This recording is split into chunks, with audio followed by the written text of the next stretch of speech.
Some deep emotional wounds do not bleed or leave visible scars. Instead, they look like chronic overthinking, relentless people-pleasing, and a quiet emotional numbness. A person carrying this weight might study, work hard, smile, and help everyone around them. They project an illusion of complete maturity, appearing perfectly fine while quietly breaking down inside. Behind that functioning exterior is a younger version of themselves, still asking questions. They wonder why they were never allowed to express their feelings safely, and why they had to become so strong so early. Growing up does not automatically erase the past. Many enter adulthood while still carrying the exact emotional pain of the child they once were. Many behaviors we view as our greatest adult weaknesses are actually unhealed injuries. These adaptations quietly dictate how we love, trust, and survive today. A childhood wound is not exclusively caused by extreme abuse. Childhood emotional neglect occurs when internal emotional needs are ignored or dismissed, even if they have plenty of food, clothes, and education. Neglect often happens in passing moments of minimization, when a child's feelings are completely brushed aside.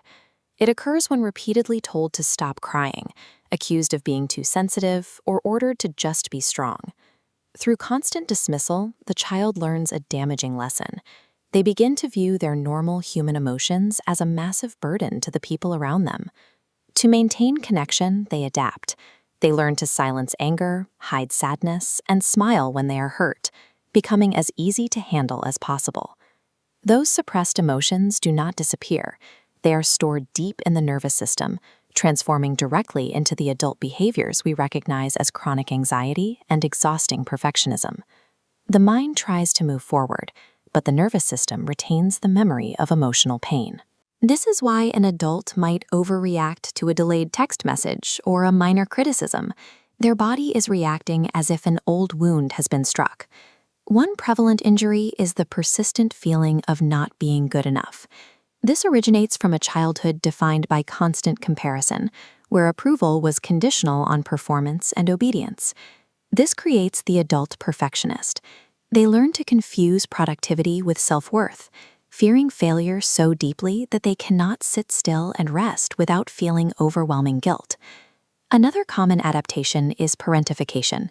This happens when a child, frequently the eldest, is forced to take on heavy emotional or practical responsibilities long before they are developmentally ready. As adults, they naturally step into the role of caretaker. They freely offer their time and support to everyone else, but feel intense discomfort and guilt the moment someone tries to help them in return. Society eagerly praises these behaviors, labeling them as strength, independence, and maturity. But beneath that capable exterior, it's a nervous system locked in a permanent state of survival.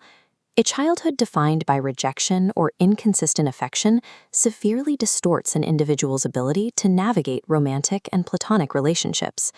For them, closeness quickly becomes entangled with danger. This diagram illustrates how this fear splits into two distinct patterns. On the left, we see anxious attachment.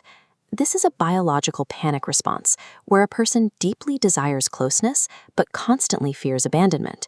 They overthink micro-interactions and aggressively cling to their partner for a sense of safety.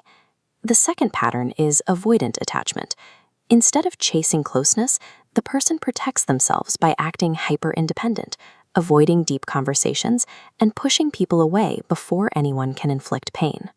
Tragic dynamics emerge when these two wounded patterns interact. One person frantically chases reassurance, which causes the other to continuously create distance. The more one pulls away, the more the other panics.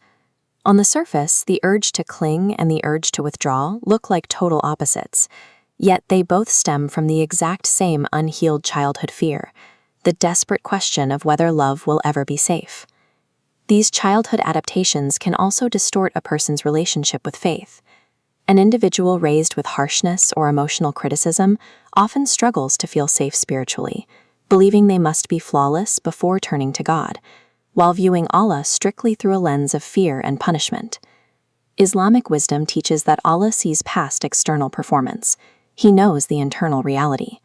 He sees the tears you never explained, the pain other people dismissed, and the wounded child inside who needed comfort and love. Experiencing emotional pain is not a reflection of weak faith. The prophets themselves navigated profound grief, fear, loneliness, and betrayal. Their humanity did not compromise their connection to God. Psychology gives us the vocabulary and tools to understand the exact mechanics of our wounds. Islamic wisdom offers the ultimate return to the one who can heal the broken pieces that the people around us ignored. Healing begins with radical self-awareness. You start by observing your own reactions, asking why you overreact or feel guilty, without harshly blaming parents who were likely just repeating the generational cycles they inherited. You then take tangible steps to build emotional safety. You learn to name your feelings, to set healthy boundaries, and rest without guilt. To move forward, you must adhere to a crucial psychological mandate. You have to stop abandoning your current self the way you once felt abandoned by others. You can unlearn these deeply ingrained patterns. You have the capacity to become soft without being weak, and to stand strong without remaining emotionally numb. The invisible wound shaping your life may have started long ago in your childhood, but the choice to understand it and the journey to finally heal can begin today.